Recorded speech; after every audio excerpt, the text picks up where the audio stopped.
Hello students, आज हम 10+2 accountancy का 8 चैप्टर अकाउंटिंग रेशो का लास्ट टॉपिक करने जा रहे हैं, क्लासिफिकेशन ऑफ रेशो, अनुपात का वर्गीकरण। Let's start. रेशो में भी classified the 4 categories as follow. Ratio को 4 भागों में बांटा जा सकता है। सबसे पहले है लिक्विडिटी रेशो, जिसको हम तरलता अनुपात बोलते हैं। सेकंड है सॉल्वेंसी रेशो, जिसको हम शोधन क्षमता अनुपात कहते हैं। एक्टिविटी और टर्नओवर रेशो, जिसको क्रियाशीलता अनुपात कहा जाता है। और फोर्थ प्रॉफिटेबिलिटी रेशो और इनकम रेशो, लाभदायकता अनुपात या आय अनुपात कहा जाता है। इसको ब्रीफ में पढ़ते हैं। सबसे पहले लिक्विडिटी रेशो, तरलता अनुपात। Liquidity refer to the ability of the firm to meet its current liability. तरलता से आशय कंपनी की अपनी चालू दायित्वों को चुकाने की क्षमता से है। The liquidity ratio therefore are also called short term solvency ratio. अतः तरलता अनुपात को अल्पकालीन शोधन क्षमता अनुपात भी कहते हैं। These ratio are use to assess the short term financial position of the firm. इस रेशो का प्रयोग एक व्यवसाय की शॉर्ट टर्म फाइनेंशियल पोजीशन, वित्तीय स्थिति को, अल्पकालीन वित्तीय स्थिति को जानने के लिए प्रयोग किया जाता है।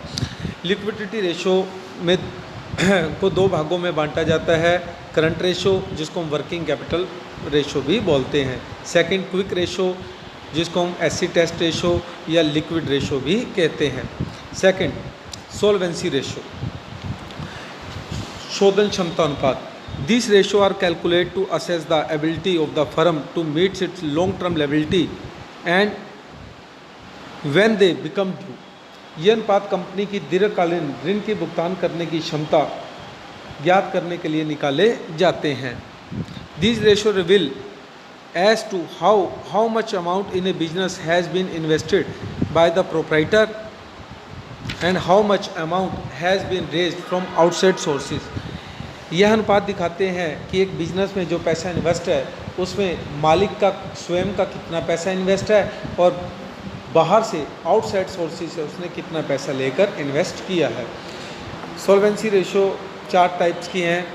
डेब्ट equity ratio, total asset to डेब्ट रेशो, प्रोप्राइटरी रेशो और interest coverage ratio. Third activity ratio.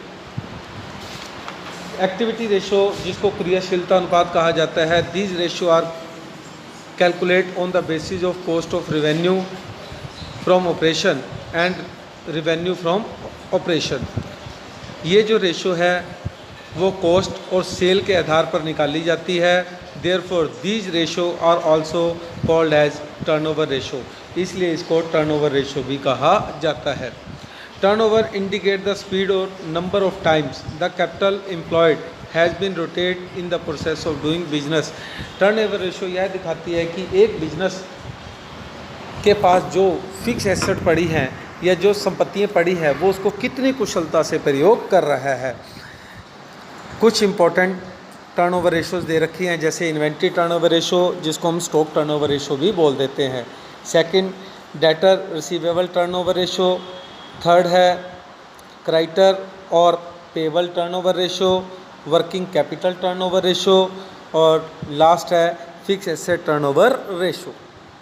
Last profitability ratio और इनकम रेशो, लाभदायकता अनुपात या आय अनुपात।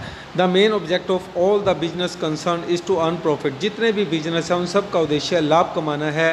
Profit is to be measurement of the efficiency of the business. एक व्यवसाय के लाभ ही उसकी कुशलता का परिचय देते हैं। Some important profitability ratio are, कुछ इम्पोर्टेंट प्रॉफिटेबिलिटी रेशो जैसे gross profit ratio, operating ratio, operating profit ratio, net profit ratio और return on investment ratio. I hope सभी को वीडियो पसंद आई होगी। अगर आपको वीडियो पसंद आई है तो प्लीज़ लाइक और शेयर ज़रूर करें।